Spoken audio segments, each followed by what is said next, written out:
Bismillahirrahmanirrahim. Assalamualaikum warahmatullahi wabarakatuh. Bagaimana kabarnya hari ini? Kami doakan semoga sehat selalu. Di video kali ini kita akan membahas perintah dakwah dan materinya. Kisah ini bersumber dari buku Sejarah Hidup Muhammad Sirah Nabawiyah, yang mana pengarangnya adalah Syekh Safiur Rahman Al-Mubarakfuri. Nabi SAW menerima berbagai perintah dalam firman Allah Ta'ala. Wahai orang yang berselimut, bangunlah, lalu berilah peringatan. Agungkanlah Rabbmu, bersihkanlah pakaianmu, tinggalkan perbuatan dosa, menyembah berhala, dan janganlah kamu memberi dengan maksud memperoleh balasan yang lebih banyak. Dan untuk memenuhi perintah Rabbmu, bersabarlah. Quran Surah Al-Muddathir ayat 1-7, yaitu perintah yang secara lahiriah sederhana namun memiliki tujuan yang jauh dan pengaruh yang kuat. 1.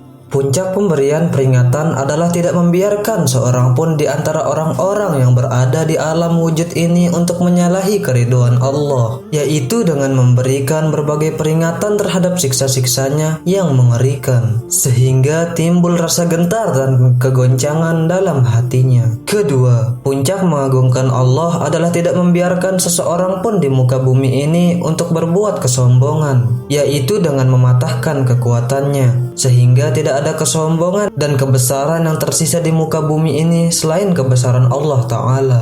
Ketiga, puncak dari pembersihan pakaian dan meninggalkan perbuatan dosa adalah mencapai pembersihan lahir dan batin serta pembersihan jiwa dari segala jenis noda dan kotoran secara sempurna, sehingga jiwa manusia berada di bawah naungan rahmat Allah, pemeliharaan, pengawasan, petunjuk, dan cahayanya. Di samping itu, dapat menjadi figur bagi masyarakat di hadapan hati yang menyimpang, sehingga seluruh perhatian dunia terpusat kepadanya. Keempat, puncak tidak memberi dengan maksud memperoleh balasan yang lebih banyak adalah tidak menganggap perbuatan dan jerih payahnya sebagai suatu perbuatan yang besar, tetapi senantiasa berupaya dengan sungguh-sungguh dalam setiap amal, mengerahkan segala kemampuannya dan melakukan pengorbanan, kemudian melupakan semuanya itu, yakni tidak merasa bahwa dirinya telah melakukannya. Kelima, ayat tersebut mengisyaratkan hal-hal yang akan kami sampaikan, yakni adanya gangguan orang-orang yang menentang, mulai dari melawan,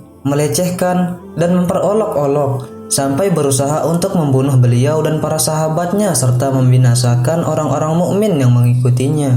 Untuk mengatasi semua itu, Allah memerintahkan untuk bersabar dengan penuh kekuatan. Tujuannya bukanlah untuk memperoleh kesenangan pribadi, namun hanya untuk memperoleh keridhaan Allah. Allahu Akbar. Alangkah sederhananya perintah-perintah tersebut dalam bentuk lahiriahnya, dan alangkah indahnya penyampaiannya yang tenang, namun alangkah besarnya dalam implementasi.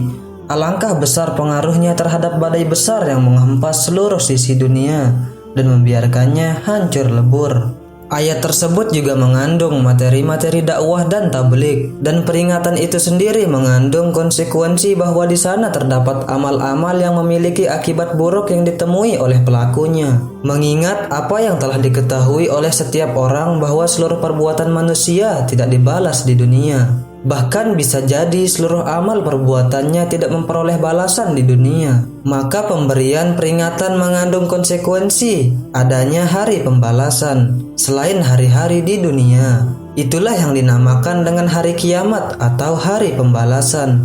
Hal ini mengharuskan adanya kehidupan lain di luar kehidupan yang kita alami di dunia ini. Seluruh ayat Al-Quran menuntut seluruh hamba untuk bertauhid secara jelas, menyerahkan segala urusan kepada Allah Ta'ala, serta meninggalkan keridhaan diri sendiri dan orang lain menuju keridhaan Allah Ta'ala. Jadi, materi-materi dakwah itu tersimpul dalam hal-hal berikut ini.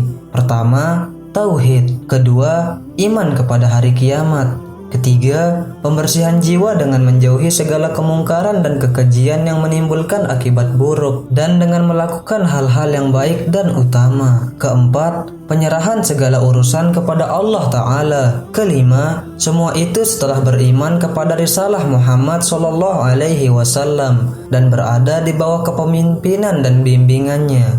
Selanjutnya, awal ayat mengandung seruan agung dalam suara Allah yang maha besar lagi maha tinggi untuk memotivasi Nabi Shallallahu Alaihi Wasallam melakukan perkara yang agung tersebut, membangkitkan dari tidurnya dan mendorongnya untuk berjihad, berjuang, dan bekerja keras. Wahai orang-orang yang berselimut, bangunlah, lalu beri peringatan. Seolah-olah dikatakan kepada beliau, sesungguhnya orang yang hidup untuk diri sendiri, terkadang ia bisa hidup dengan santai dan menyenangkan. Sedangkan kamu yang memikul amanat besar ini, tidak ada bagimu untuk tidur, tidak ada bagimu untuk beristirahat, tidak ada bagimu ranjang hangat, kehidupan yang tenang, dan perhiasan yang menyenangkan. Bangkitlah untuk suatu urusan besar yang sedang menantimu, dan beban berat yang dipersiapkan untukmu. Bangkitlah untuk bekerja keras dan bersungguh-sungguh. Bangkitlah, karena waktu tidur sudah berlalu. Sejak hari ini waktu yang ada hanya untuk berjaga terus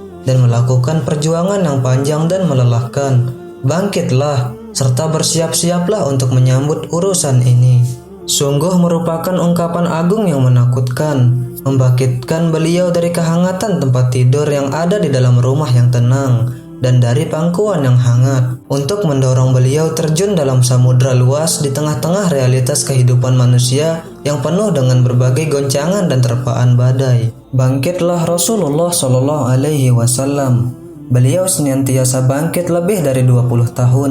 Beliau tidak dapat beristirahat, tidak diam, dan tidak hidup untuk dirinya serta tidak untuk keluarganya. Beliau senantiasa bangkit, berdiri tegak di atas dakwatullah, memikul beban berat, amanat besar di bumi ini, beban seluruh manusia, beban seluruh akidah, beban perjuangan dan jihad di berbagai medan. Beliau hidup dalam peperangan yang terus berlangsung lebih dari 20 tahun. Dalam rentang waktu tersebut, beliau tidak terkecoh oleh urusan-urusan lain, yaitu sejak mendengar seruan agung dan menerima beban yang berat. Semoga Allah membalas beliau dengan pahala yang sebaik-baiknya atas jasa-jasanya kepada kita dan seluruh umat manusia. Di kisah kali ini tidak lain hanyalah gambaran kecil dan sederhana tentang jihad panjang dan melelahkan yang dilakukan oleh Rasulullah Shallallahu Alaihi Wasallam selama rentang waktu tersebut.